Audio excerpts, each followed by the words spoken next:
네, 이번 시간에는 수준 측량에 대해서 배워보도록 하겠습니다. 수준 측량이라고 하는 것은 높이를 측량하는 측량이다 이렇게 보시면 되겠고요. 자, 근데 출제율 그다지 높지는 않은데 우리가 G자라고 들어가는 지평선하고 수가 들어가는 수평선의 어떤 개념의 의미를 우리가 조금 살펴볼 필요는 있습니다. 그렇죠? 그래서 요 면 전체는 지평면, 이 선은 지평선, 요 선은 수평선, 요 면 전체는 수평면 이렇게 표현되는데요.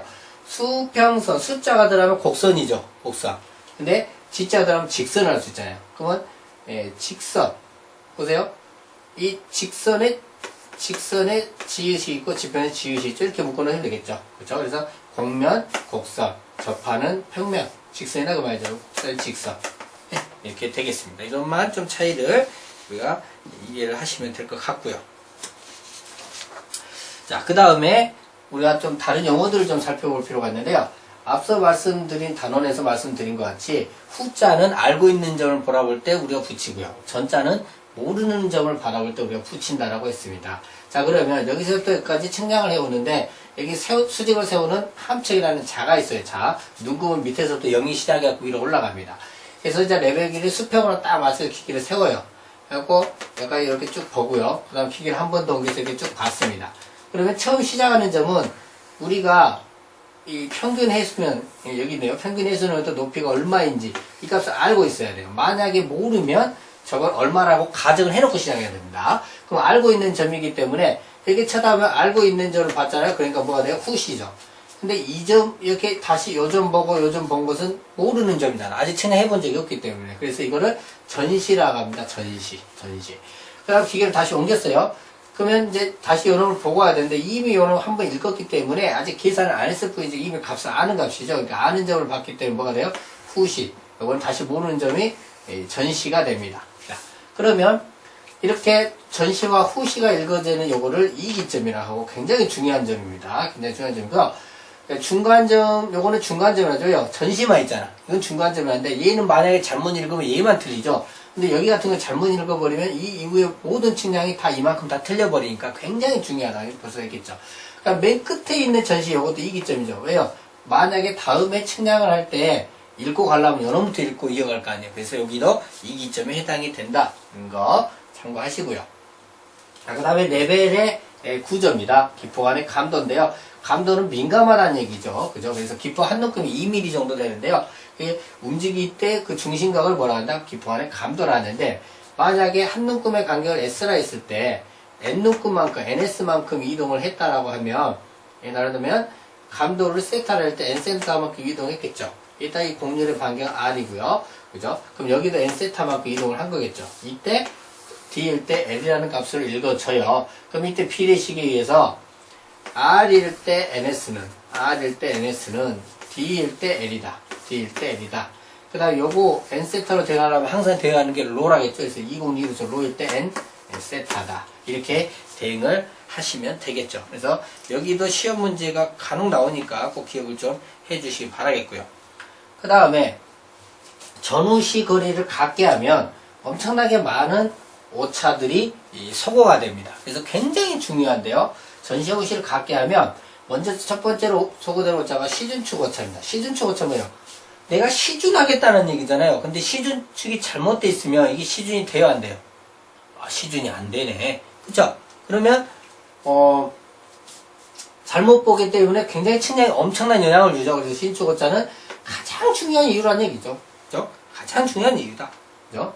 그 다음에 자연적 오차는 지구가 둥글기 때문에 생기는 굴자, 대기의 굴절 때문에 생기는 기차, 이것들이 합치면 양차 이럽니다. 이걸 소거할 수 있다는 얘기고요. 조준나소 작동에 의한 오차, 즉 오작동에 의한 오차를 얘기하는 거죠. 작동을 잘못했다는 얘기죠. 그죠? 요것마저도 잡아주니까 굉장히 중요하죠. 그래서 전시와 후시 거리, 이기점을 기준으로 얘기하는 겁니다. 를 갖게 하는 게 굉장히 중요하다. 그 중에서도 왜 갖게 하든가 이 시준축 오차 중에 가장 중요한 이유다. 요거 물어보는 게 한 별표 3개 정도의 출제비를 보고 있더라. 자, 그 다음에 직접 수준 측량에 대한 계산 방법을 알아보도록 하겠습니다. 자, 우리가 이렇게 직접 수준 측량에 대한 계산 방법은 시험 문제가 별표 5개 정도의 출제 비율을 보이고 있기 때문에 굉장히 중요하다. 그래서 저는 별표 5개를 가장 많이 친다고 그랬죠. 그래서 가장 중요하다 이렇게 보시고요. 자, C점의 지방고가 12m다. 자, 평균 해수면으로부터 이 C점까지의 지방고 HC가 12m다 했을 때 이 A점의 지방고 HA는 얼마나 이렇게 물어봤잖아요. 그러면 어떻게 하면 돼요? 지금 자를에서 그걸 다 지났으니까 12m 플러스 1.6 마이너스 2.32 플러스 1.51 마이너스 2.12 하면 HA가 되겠죠? 이해가 되신가요? 자, 다시 한번 해볼게요. HC 12에다가 플러스 1.6 빤드더에 와가 마이너스 2.32 자, 플러스 1.51 그 다음에 다시 마이너스 2.12 하면 뭐가 되나? HA가 나온다. 그래서 그림에서 이렇게 왔다리 갔다리 하면 계산이 되겠습니다. 자, 두 번째 예제를 한번 보도록 할게요. 이번에 함척을 거꾸로 세운 것들이 등장을 하네요. 그래서 요거 두 개 거꾸로 세웠고 역느낌이 여가 있어요. 두 개는. 요거는 역느낌이 여가 있고요. 자, 이런 문제인데 HA의 지방고가 51.25다. 그래서 평균 해수면이 여가 있으면 여기서부터 여기까지가 51.25다 그 말이에요. 이때 이 B점의 지방고 HB는 얼마냐 이렇게 될 문제인데 보시면 이렇게 되면 되죠. 51.25에서 1.67을 더하죠. 그다음에 0.8을 또 더해요. 0.47을 빼고 1.12를 빼면 뭐가 나옵니까? HB가 나오게 되겠죠. 이해 되시죠? 자, 그다음 세 번째 문제. 이거 터널 측량의 일종입니다. 갱로. 이건 대부분 천장에다가 많이 다는데요. 그죠? 많이 다는데, 여기도 보시면은 A점의 지방고가, 즉, 여가 A고 여가 C입니다. 자, 여기서부터 여기까지. A점의 지방고가 15.32다 그 말이에요. 이랬을 때, 이 C점까지 지방고 HC는 어떻게 되느냐? 이렇게 되는데, 이것도 함정 거꾸로 다 나눠졌네요. 한번 해봅시다. HA 15.32에서 1.83을 빼요. 그쵸? 그 다음에 1.56을 더해요. 그러죠? 1.36을 빼요. 그렇죠? 다시 0.63을 더하면 뭐가 나와요? HC가 나오게 되겠죠. 그래서 이렇게 직접 수준 측량 나오면 무조건 그림에서 더하고 빼고를 해버리면 쉽게 구할 수가 있다. 이렇게 말씀을 드립니다. 자, 다음 교호 수준 측량입니다. 교호 수준 측량 왜 하냐면 앞전에 그 전시와 후시 거리를 같게 하면 많은 오차들이 소거됐고 특히 그 중에서 가장 중요한 시준촉 오차를 소거를 시킬 수 있었죠. 근데 이거 같은 경우는 중앙에 물이 있든지 어떤 이유든지 간에 기계를 가운데 세울 수가 없어요. 그래서 양쪽 거리를 같게 할 수 없어요. 이때 전후시 거리를 같게 하는 효과와 동일하게 하기 위해서 하는 지네발이 교호 수준 측량입니다. 전시와 후시 거리를 같게 하는 그런 효과를 주기 위해서, 그죠? 그래서 굉장히 중요하다고 볼 수 있겠죠? 그래서 교호 수준 측량을 현장에서도 많이 써먹고 할 줄 알아야 되기 때문에 이거 한 별표 5개 정도 하겠습니다. 자, 이렇게 되면 좀 알아봐야 될 게 있는데요. 먼저 이쪽에서 기계를 세워서 한번 읽어요. 그 다음 이쪽에서 세워서 한번 읽으면 이쪽에서 세울 때 얘가 가깝고 멀고 여기서는 얘가 가깝고 얘가 멀기 때문에 서로 보완이 돼서 평균값을 활용을 하게 되면 보정이 된다는 얘기인데, 먼저 이 높이차 H를 우리가 구하려고 하는데요. 요거는 첫 번째 세운 것은 A1에서 B1을 빼면 H가 되겠죠. 두 번째 세운 것은 A2에서 B2를 빼면 H가 되겠죠. 그죠? 그래서 H1은 A1에서 B1을 빼고요. H2는 A2에서 B2를 뺍니다. 대부분 빼게 할 때는 후시에서 전시를 뺍니다. 모든 공식들이. 자, 이렇게 됩니다. 그러면 H라고 하는 것은 H1하고 H2를 더해서 나누기 2하면 되겠죠? 자, 그럼 H가 구해졌어요? 자, 그럼 평균 해수면으로부터 여기까지가 HA고, 자, 여기까지가 HB입니다. 그러면 HB라고 하는 것은 HA에다가 H를 더하면 되잖아요. 그죠?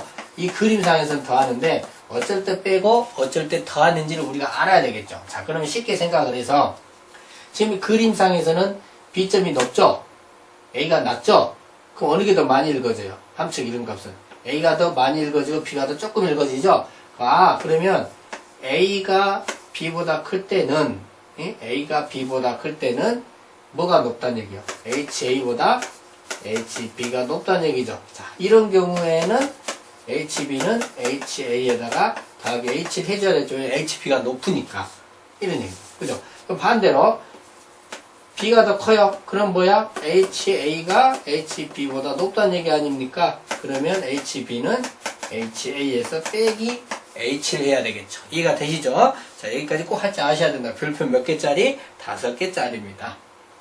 자, 그럼 다음 내용 보도록 하겠습니다.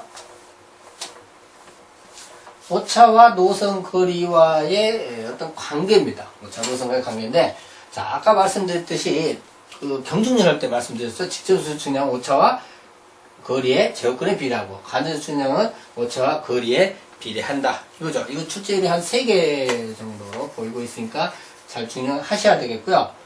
예를 들어서 7km를 왕복 측량했다. 그러니까 우리 수인 측량 9만 원이면 갈 때 측량하고 올 때 측량하는 왕복 측량이 기준이 됩니다. 그래서 왕복 측량을 하고 했을 때 오차가 2mm다. 10km로 왕복했을 때는 오차가 얼마냐 이런 문제 나와요. 그럼 어떻게 하면 돼요? 루트 7일 때 2는 만약 직접 수인 측량하면 루트 10일 때 얼마 잡고 구했었겠죠? 근데 여기서 이제 질문하는 사람이죠. 왕복했으니까 루트 7 아니 루트 14 요건 루트 20 넣어야 되지 않겠습니까? 이렇게 해도 됩니다. 답은 똑같이 나옵니다. 비례식이기 때문에 고민하지 마시고 그렇게 하시면 되겠습니다. 자, 다음은 야장기입법인데요. 야장기입법은 여러 가지가 있어요. 기고식, 고차식, 승강식 이렇게 되는데 다 원리는 같습니다. 다 원리는 알고 보면 같은데 이 원리는 신감 지형공간 정보기사 실기 때 공부하시면 될 것 같고요. 여기서 이제 자주 물어보는 것도 가장 많이 쓰는 게 기고식입니다. 그래서 기고식은 중간점이 많을 때 사용을 한다. 이거 별표 1개 정도 출제되고 있으니까요. 아시고 나머지 한번 읽어보시고요. 자, 여기까지 해서 수준 측량에 대한 내용을 마쳤습니다.